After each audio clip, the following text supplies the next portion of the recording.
and welcome to Restoring the Soul, a podcast dedicated to helping you close the gap between what you believe and what you actually experience. I'm your producer, Brian Beatty. Thank you for listening. Now, before we get into today's conversation, I'd like to let you know that today's episode of Restoring the Soul is being brought to you in part by the great folks at Riverside.fm. As a podcast producer, I'm always looking for tools to assist me in the creation of the program. Now, not just cool gadgets with great bells and whistles, but technology that makes me a better producer and something that causes our podcast quality to soar. We started leaning into Riverside during COVID and could instantly hear how much better and more professional the podcast started to sound. And most recently, Riverside has added some great features that help take our social media game to the next level. Now, Riverside is user-friendly, and it's also affordable. I couldn't imagine producing this show without them. So check them out today and all the other amazing features they have at Riverside.fm and create an account. You can get started by using the code Michael10 for $10 off a subscription. Just click on the Riverside.fm link in our description. Now, in this episode of Restoring the Soul, Michael welcomes Laura Barringer to the podcast. Over the past decade, we've seen incredible examples of toxic church culture that has upended congregations and has left thousands of church staff and congregants confused and shaken. In 2020, Laura co-authored a book with her father titled A Church Called Tov, Forming a Goodness Culture that Resists Abuse of Power and Promotes Healing. Together, they dedicated the book to the wounded resistors, which provides a framework to create a good church culture rather than a toxic one in order to prevent further abuse. As you'll hear in the interview with Michael, Laura has firsthand experience of toxic church culture. She's a graduate of Wheaton College, makes her home in the Chicago suburbs with her husband and 3 beagles. So without any further delay, here's your host, Michael John Cusick.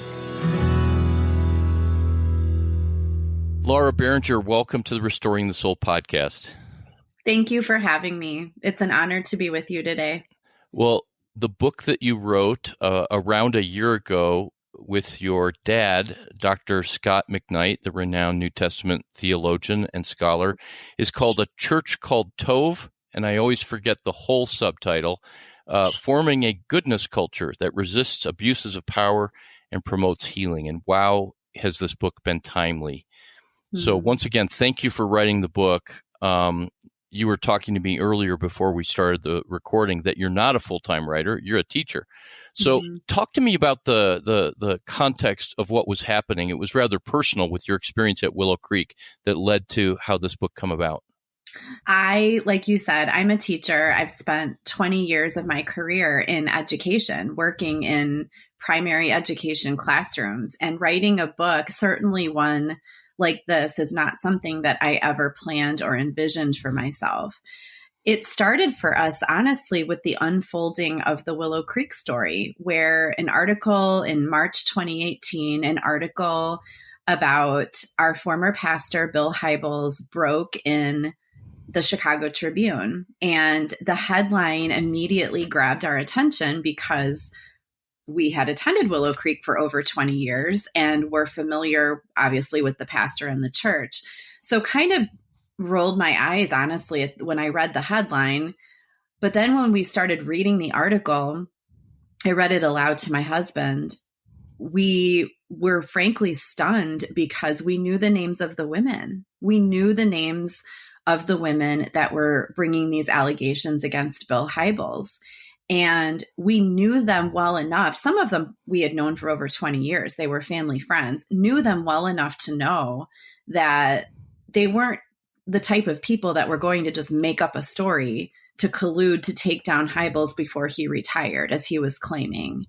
And that's how it began for us, as we would hear Willow Creek calling them liars, knowing that that couldn't possibly be true, and dealing with the instability of both of those stories. I remember sitting on my living room couch when I realized it was a horrific realization. I thought only one side could be telling the truth.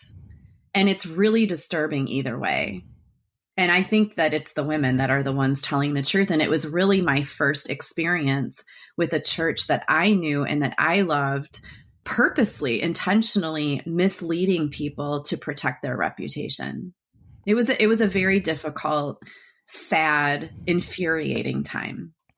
Well, you just brought up one of the first questions that I'd want to ask. And so it must have been heart-wrenching because you're personally involved with those people and knew them, that it's either that this, quote, great leader and pastor that was overseeing the church that you're part of, he's lying, or he's done something really horrible, which then opens you up to a whole other reality, or the women are lying, in which case that's horrible, or they're victims, and that's horrible. So there's like no win in it. But then that the church created, and this is so much a part of this toxic kind of culture that you unpack in the book, the church creates a response which is almost textbook and characteristic with what happens. Can you talk about that kind of response that's part of the toxic culture?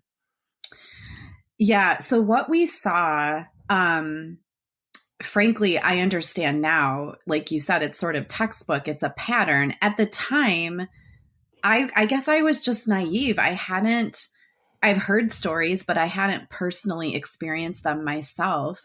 But what we saw is, rather than a church tell the truth, we saw a church spin stories. Equally disturbing, and I've read this now over and over and over in the past several years, is it wasn't just Bill Hybels alone who propagated the narrative. There was a team of people around him. My dad calls them retainers, that are loyal to him, that either believed him or knew the truth and were too deep in and intoxicated with power, that also spread the narrative. So you have a congregation sitting there listening to their leaders and believing what they say, as you should be able to. So you have a pastor, you have elders, you have executive pastor, all claiming the same thing, which is the women are lying. And you now have a congregation, many people believing them. So that was what was so disturbing to me, is not only that I was able to identify the pieces of the story that were not true, or they were like, there were parts of it that were true, but then it was twisted in Willow Creek's favor. But then I would sit down with friends and they would believe and follow the narrative that the elders had put out. And they would be angry with me for not believing it, or for calling Willow Creek out to tell the truth. So to simplify it, what we saw was, it's sort of like when a human is caught in sin, right? We want to hide. We want to protect our image. We're embarrassed. We want to do everything we can to protect ourselves and not acknowledge what we've done. And that's kind of what we saw from the church, like on a larger level, is that rather than own it and say we're really sorry and receive God's grace, they didn't do that. Instead, they came out fighting and called the women liars and created, there's no other way to say it, created narratives that just were not true.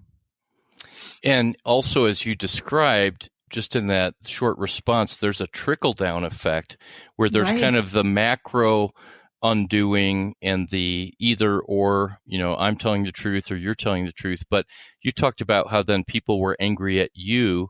Yes. Or hurt by you, because then you become a betrayer for having a certain kind of position. And then it's just like a cancer that grows all throughout the body, where people start to take sides, and no one in their sin ever thinks through what the fallout or what the dominoes will be that fall forward. Yeah. It's interesting you say that, Michael, because I have said to friends so many times, the ripple effects of one person's sin, and not just sin, we all sin, but the refusal to confess and surrender to the truth, the ripple effects of that have been, I'm just astounded at how far reaching they've been. I still have friends that still will not speak to me because what I publicly said about Willow Creek. It's astounding. Gosh. Yeah. Yeah. And so again, I can only imagine the pain and the heartache that you've gone through. Was the book healing to write the book and to dive into this from more of a kind of literary research perspective? It was. It was equally hard, but also equally healing. I felt all along, I've always felt like it was a prompting from the Holy Spirit to speak and write. And it's not an opportunity that like I said, I'm a teacher. I don't have a platform. At least I did not at the time.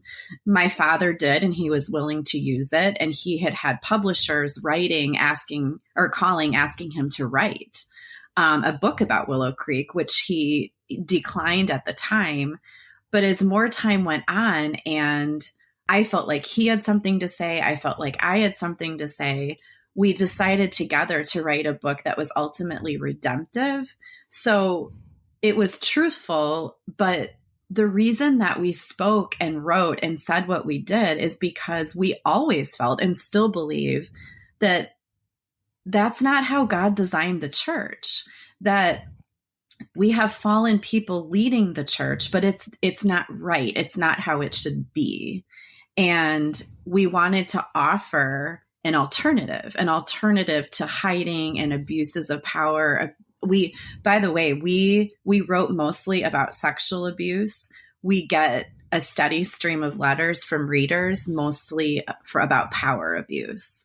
And so we have always just felt like this isn't how God would want the church to be and how people to treat each other. And that was the impetus for why we wrote. I know that power abuse can have a whole separate context where it's not about sex, and the rise and fall of the Mars Hill podcasts, which have become so popular and waking a lot of people up to, oh my gosh, that is abuse and manipulation. It's unhealthy. But also those podcasts are wounding people because it then makes them come to terms with the pain that and the abuse that they've suffered. But would you say that all kinds of abuse in an institution, or especially a church, that it all involves a power dynamic? Mm-hmm. Yeah, I would. From what we've learned in the past few years, and I'm not an expert, but I've read a lot and I've researched a lot. And sure, sexual abuse, for example, comes down to an abuse of power. It always is about a power imbalance where you have one person who has more power than the other and victimize the people beneath them. Yeah, and then there's this response, and I forget if you wrote about DARVO, this acronym, in your book, but I know that it's common with church abuse and religious abuse, but it stands for deny, attack, and then reverse the victim and the offender, and that is the exact textbook strategy that was used here. So first to deny, no, it didn't happen, and anymore, whenever there's an accusation, I just kind of sit back and say, we'll see, because there's usually the slow unfolding of an acknowledgement of maybe a little bit of abuse, and I'm really sorry, but then it becomes bigger and bigger. But then when denial doesn't work, that there's this attack to come out against, and that's really this reversing, that the original victim is now the perpetrator because of how dare you say these things to our beloved leader. Right. Yeah, I think I wrote about DARVO at one point. I think it got cut. My dad kept cutting things. I'm like, people want to read. He's like, Laura, people don't want to read 40 pages about your story of Willow Creek. I said, yes, they do. It's page turning. He's like, no, it's not. It's going to get cut. But anyways, at one point, DARVO was in the book, and I learned about it through the process of writing. And again, I don't attribute anything of this to my own self, because I believe that it was a spiritual process for me, and the Holy Spirit directed me and gave me these words. But I was able to so clearly see DARVO with Willow Creek. I thought I didn't understand why other people weren't able to see it, and why they were so mad at me for saying what I thought was obvious to everybody. But it was classic with Bill Hybels. He reversed the R in DARVO, reversed the victim and offender. So all of a sudden, Bill Hybels is on stage crying, saying how this has been really hard for his family. And he had to, his grandson has heard about this and he doesn't understand why someone would do this to him. And all of a sudden you're feeling bad for Bill and mad at the women, and the narrative is completely flipped. And I understand now. I have a lot more sympathy as time has gone on, but it's hard to believe. It's almost like it's out of our worldview if we believe that our pastor's telling the truth, it can shatter our faith, right? That we so closely connect our pastor with God that we want to hold on to him telling the truth, or it might really destroy the faith that we've built up. So I have more sympathy and understanding now. But I could just see the Darvo so clearly with the Willow Creek story. It was infuriating. Well, again, I can only imagine, since all of that played out with Willow Creek, we've seen in our political world and environment in the U.S. that if you have a common enemy, you can have a massive following. And that seems to be part of this, yeah. That the deny, the attack, and then the turn the tables is, join with me at this terrible person. And it's right. A way to get out from under the scrutiny. You talked about in the book, and I love this phrase, that the impact of this kind of toxicity, which I'd like you to unpack in a minute, is a loss of innocence and disillusionment. And as a therapist, I thought that's exactly on target, but it wouldn't necessarily be the words that I would initially think of, like people are devastated, people are angry, etc. But the loss of innocence is that sense of, oh my gosh, this leader who I've trusted, almost a childlike parent-shepherd relationship, that innocence is just shattered. But then the disillusionment is, how do I trust? How do I believe? Who do I trust? Where is my spiritual home? And what I witness is that with the deconstructors and the nuns and the duns, N-O-N-E and duns, we oftentimes speak about, well, they're rationally having a hard time make sense of the faith, and they're not sure what they believe anymore. But it doesn't seem to be a theological issue as much as it's a heart issue where people are traumatized and they just can't function in the culture that they once could in the way that it was done. So have you seen that? Yeah. As you were talking and then you said the word at the end, all I could think of was trauma, that it has been a trauma for people. And disillusionment is a good word. We wrote somewhere in the book that the truth was so horrific. It was so unbelievable that I think people chose not to believe because it was easier not to believe than be confronted with the truth. And loss of innocence is another good way to describe it. For me, this was the first time. I understand now that this is a pattern and that this has happened over and over.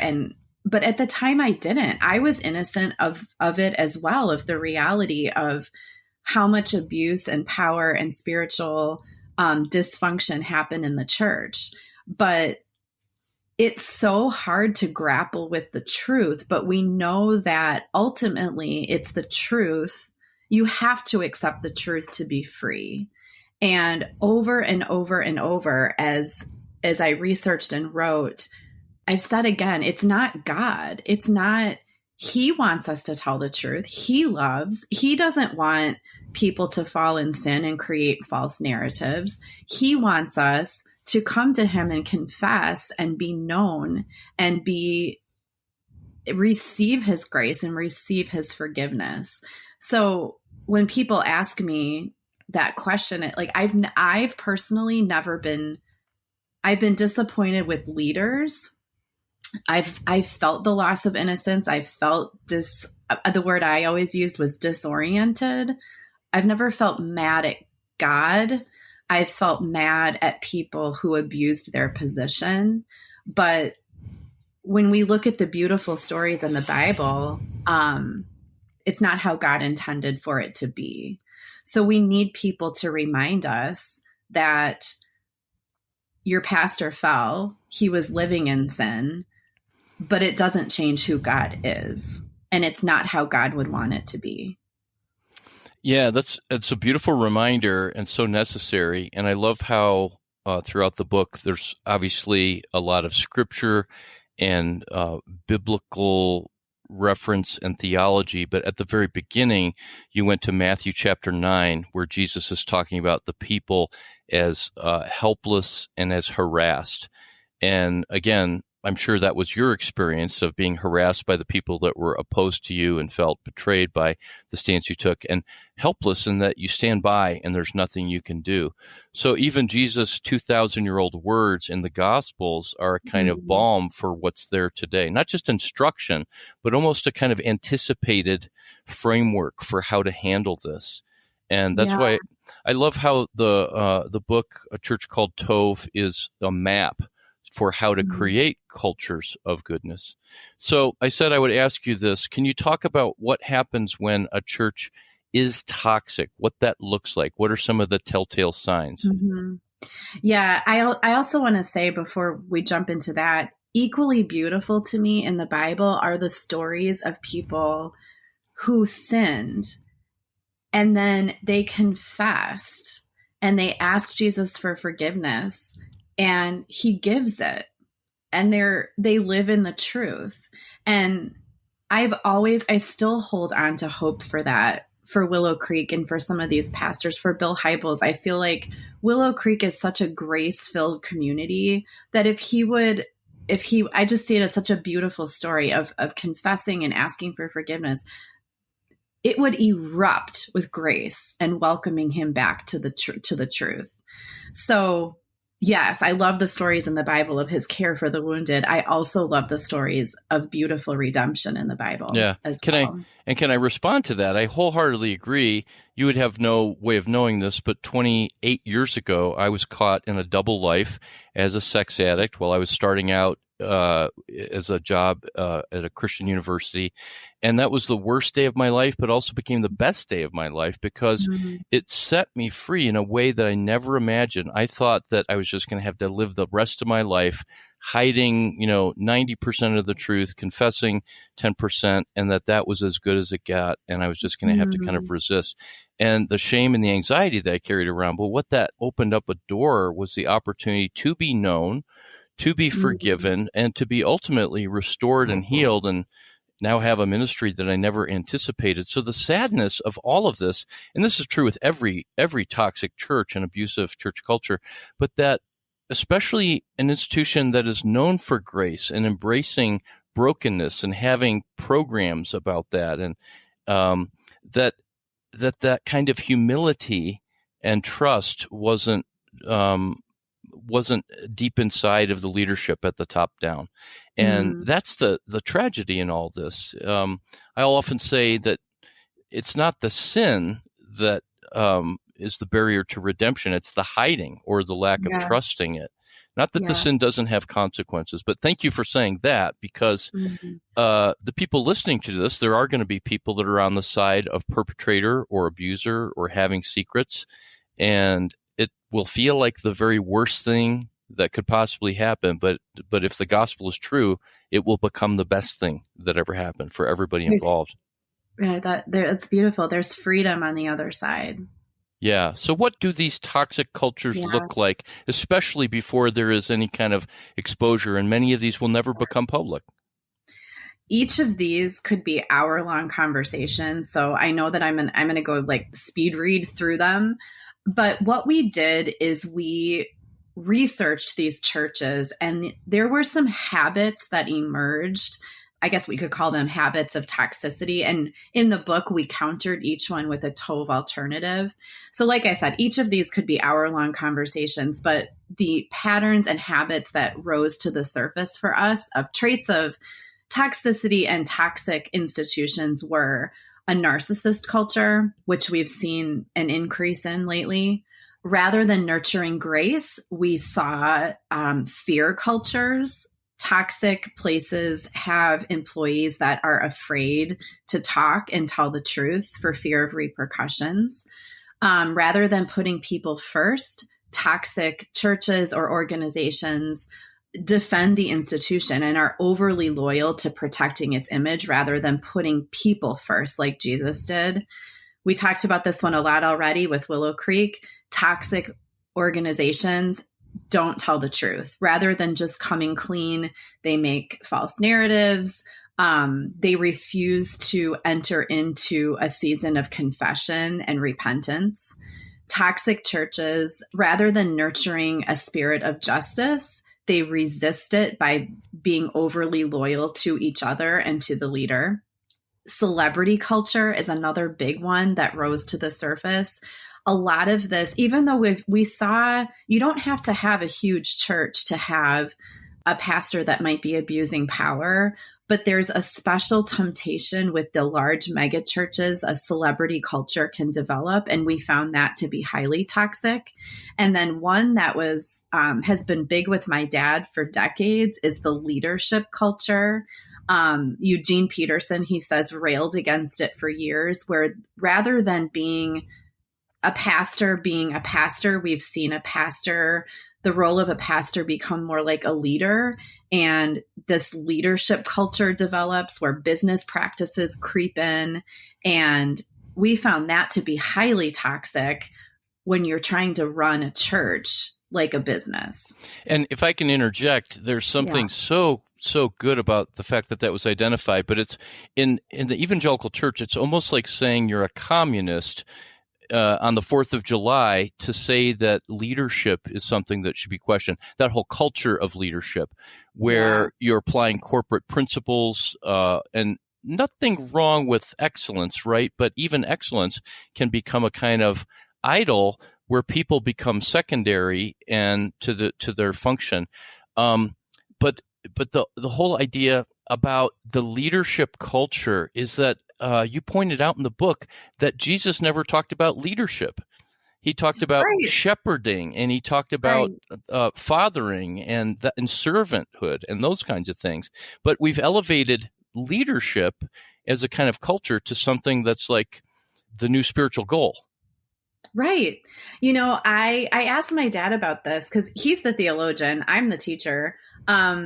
I said, tell me more about Jesus and leadership and what he said about it. And my dad said, Jesus and Paul, and of course, I'm not a theologian, so don't quote me, but he said something like, Jesus and Paul did not talk about leadership. And when you look at the role of a pastor, it's not a leader. And he said there's a little bit of a case could be made for a pastor as somebody who stands in front of people, and some could interpret that as leader, but the role of a pastor does not intersect with being a leader. And I thought, well, isn't that interesting how far off course we've gotten then? Because, before I saw any red flags at Willow Creek, I do remember thinking, okay, I don't think I have the gift of leadership. I mean, at least I wasn't utilizing it at the time if I did. And I thought, I don't feel as important. I remember feeling that, like the gift of leadership was elevated at Willow Creek above all other gifts. And I remember sitting there at the leadership summit, which Willow Creek held every year, thinking like, okay, you don't all have this gift of leadership. There's no way that all of you have it. And I thought, my gift is, encouragement. We don't have conferences about encouragement. I just don't feel as important because I don't have that gift. And it just seemed like it was elevated above all others. And I don't know, again, I'm not a theologian, but that just doesn't seem like a theme in the Bible to strive to be a leader that everybody knows about. Well, and where your dad went with that in a chapter, I think, was that what Jesus did talk about was followership. Yes. And what it meant to be a follower and to submit yourself to Jesus and to one another. And it seems like the idea of leadership, especially in some of the mega churches, is defined less by gifting and more by charisma, personality, charm, and a person's attraction to someone, which seems like then that actually sets up this platform that people are standing on that then gets kicked out from underneath them, and everybody finds themselves disillusioned. Yeah, at one point, my dad put Willow Creek's job description for its next pastor into a word cloud. And I think it's in the book. I'd have to flip pages quickly to find it. But he compared in the book, he has 2 word clouds, what the Bible says about a pastor and what Willow Creek's job description was. And they're completely opposite. They were looking for like a CEO type, a person who was well connected, that could raise money, that was charismatic. There was no mention of a seminary degree. It was about performance and being able to raise money and draw people to the church. So that was another very interesting conversation. Is I think we need voices like my dad, who has spent his lifetime studying the Bible, who can say, listen, this isn't what the Bible is saying that a pastor is. And not that it's wrong, but it can lead people astray. Right. Like that is the way to do it. And I think we would be remiss if we didn't bring up the fact that a common response to this is, well, look at what God has done through this organization. Look at the fruit that he's borne. And your life is one of them, right? You met your husband there as part of a young adults ministry. Yeah. And it's frustrating and confusing, and I'm sure somebody somewhere has a coherent theological answer, but that God will use broken people and a toxic culture, and there's still fruit that comes out of that. And then that's a temptation to justify that as long as there's fruit, that we tolerate what is toxic. Because I've heard over and over again, well, if we told the truth about this, then the name of Christ would be shamed. But what if the name of Christ was less shamed by the process of humility and redemption? Like, this is what his followers do. This is how they live. Right. Talk a little bit about the celebrity culture. I mean, your dad has written 80 books. He's not, quote unquote, Billy Graham, but he's a brilliant man. As I've interacted with him just a little bit, he's a force to be reckoned with his size and his voice and his preaching. And so you've been around a lot of like famous people, I imagine. And it feels like the goal of a pastor of a church is to make it big, to get a best-selling book, a podcast with a lot of downloads and a bunch of followers. How do we as a church live in a way where the celebrity culture has less dazzle for us? Yeah, I have a couple of thoughts. First of all, it's not just the leader, it's the congregation that feeds the leader, which feeds the congregation. It's a cycle. And I felt I participated in the celebrity culture of Willow Creek unknowingly when I left the church, and we did not leave because of the scandal. We thankfully were gone before the whole thing erupted. I think it would have been a lot harder to speak and write what we did had we actually been attending. But for me, I did not see clearly the toxicity and the problem that I was perpetuating until I left. And we started attending a little Anglican church. And I thought, my goodness, there's no screens. Shockingly, one of the most obvious things to me was there was no clapping ever for anybody. Nobody clapped in church, which I thought, this is probably a lot healthier. We don't have people getting up on a stage because there is no stage. We don't make their face huge because there's no screens. And we certainly don't stand up and give them a round of applause. So I don't want to rail on megachurches. We had a friend read our manuscript before it went to print, and he said, I think you guys have been a little tough on megachurches. So we softened it quite a bit with his valuable feedback. I don't think that all megachurches have a celebrity culture, but I do think it requires a person of very strong character to pastor one. I'm not going to say lead one, but to pastor one, to not fall temptation to the celebrity. I don't want to be a celebrity church pastor, but if I was one, would I fall temptation to the green room and feeling important and having private jets? I don't know, probably. I don't think humans are made to be put on a stage and applauded, and especially linking them to God. You have to have a really, really strong character to do that and not fall susceptible, and to pastor your people so that they're not worshiping you. I remember being in the foyer of Willow Creek one time, and Bill Hybels walked by, and he had his bodyguards around him. And I literally like squealed, like, there's Bill Hybels, I remember my husband was like, he's not a celebrity. I'm like, yeah, he is. So not only did he behave like one, but I treated him that way too. So it takes both. It's a cycle. It's the congregation feeding the celebrity, and it's the person on stage behaving as if they are one. Yeah, I appreciate you saying that, because I have my stories of that too, where I know this is a sexist term, fangirl, but I've been a fanboy. And the funny thing is over the years, the people that have been my heroes, or at least a handful of them, have called me up and become counseling clients saying, I need to deal with how to live in this crazy world of being a celebrity. And so I'm reminded that this whole conversation and how you, by the way, I don't think we define the word Tov. So there might be people saying, is that an acronym for like top order view or something? But Tov is the Hebrew word for goodness, right?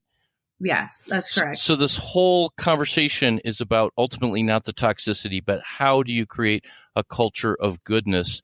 And there's a fundamental brokenness inside of human beings that when we become Christians, we say, okay, Jesus died on the cross for my sins, and now I have eternal life and I'm going to heaven. But if we don't deal with that internal brokenness and pursue emotional health as the other side of the coin of our spiritual health, then this kind of toxicity and brokenness will play out. Our pain that's not transformed gets transmitted. And so I think I would like to write a book with your dad called A Soul Called Tov, what the restored soul looks like. So can we shift gears? And you're right, each of these topics would be a wonderful 1-hour conversation, and talk a little bit about what the Tov culture is and how you create that. Sure. So like I said earlier, we researched these habits or traits of toxic churches, toxic cultures, and the habits that I covered earlier rose to the surface. And we wrote about each of them. And then what we did is we countered each one with a Tov alternative. So here they are. So for example, narcissistic culture is a sign of a toxic culture where you've got a narcissist leading the charge. We read and researched narcissism and thought, okay, the opposite of narcissism is empathy. People who are narcissistic cannot feel other people's pain. So rather than to resist a narcissist culture, you need to nurture empathy. To resist the fear culture where people are constantly walking on eggshells and afraid of telling the truth and afraid of asking their leaders questions, to counter that, you need to nurture grace. To counter my dad called it institution creep, where the church is starting to feel like a business instead of a church. To counter that, you put people first. That's the Tov alternative. Telling the truth is really the heart of the book. There is the most meat is in the middle, where we believe that the Tov alternative to telling false narratives is to tell the truth, to speak the truth, to surrender to it, to live freely in it. My dad has a beautiful section on Yom Kippur about how it was celebrated every year in Israel. And a nice modern day equivalent is the season of Lent leading up to Easter. And Tov organizations and Tov cultures, they tell the truth. They admit their sins, and they mourn them and lament for them. And then they live in the freedom of God's forgiveness. Tov churches, rather than being loyal to the leader, where we saw this a lot with our Willow Creek friends. They were so loyal to the Hybels family or to the name of the church that they didn't nurture justice for the abused. And so we felt that the alternative to a toxic loyalty culture would be to nurture justice. Resisting the celebrity culture is nurturing service, would be a Tov alternative. And my dad always says in interviews, like, he believes pastors should be serving, but don't tell anybody that you did it. You don't get up on stage and talk about how you spent the weekend.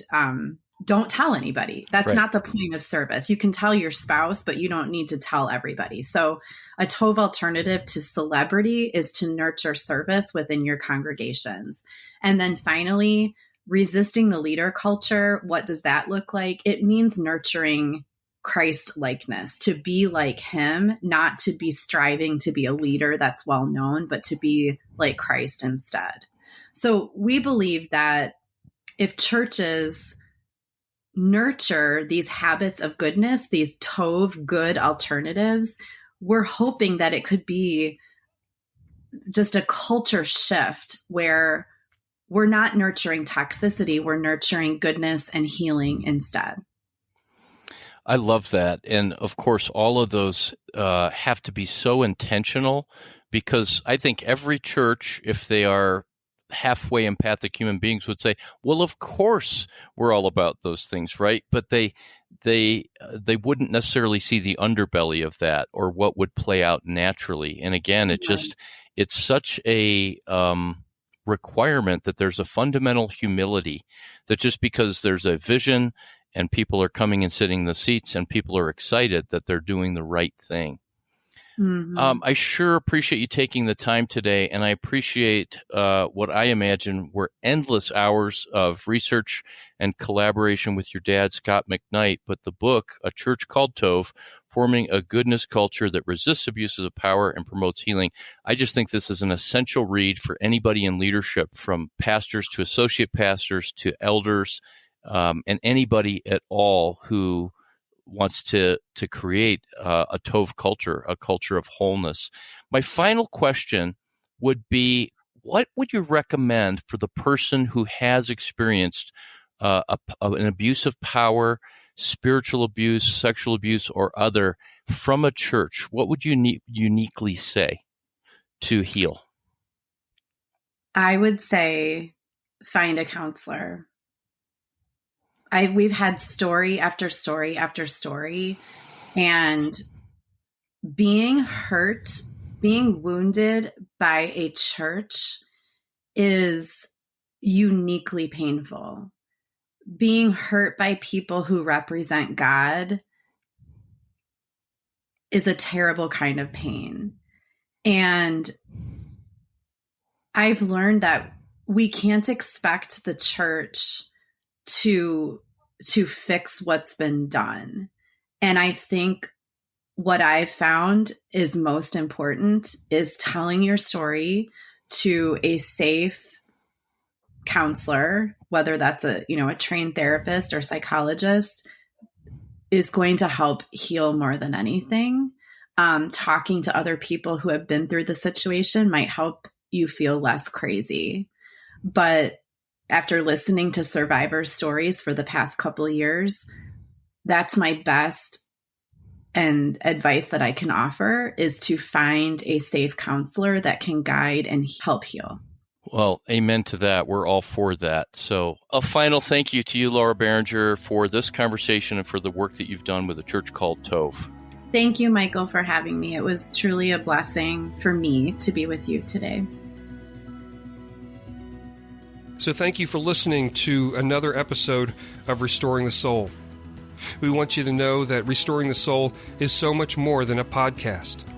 What we're all about is helping couples and individuals get unstuck. You know how some people go to counseling or marriage therapy for months or even years and never really get anywhere? Our intensive programs help clients get unstuck in as little as 2 weeks. To learn more, visit restoringthesoul.com. That's restoringthesoul.com.